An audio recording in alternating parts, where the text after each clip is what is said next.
Bharatiya Janata party चांगलं सगळं करून दाखवणार की आपण सुरू केलंय ते पश्चिम बंगालच्या निमित्तानं कार्यकर्त्यांचं अमित भाईंचं मोदींचं मनापासून अभिनंदन।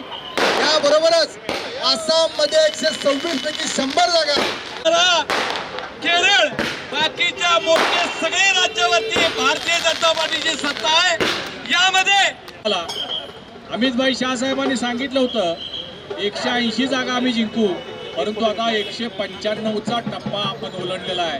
हे अभूतपूर्व यश पश्चिम बंगालमध्ये मिळवल्याबद्दल प्रधानमंत्री मोदीजी आणि अमितभाई शाह यांचं मनपूर्वक अभिनंदन करतो। त्याचबरोबर पॉंडिचेरी आणि आसाम या ठिकाणी सुद्धा एकतर्फी निकाल लागलेला आहे।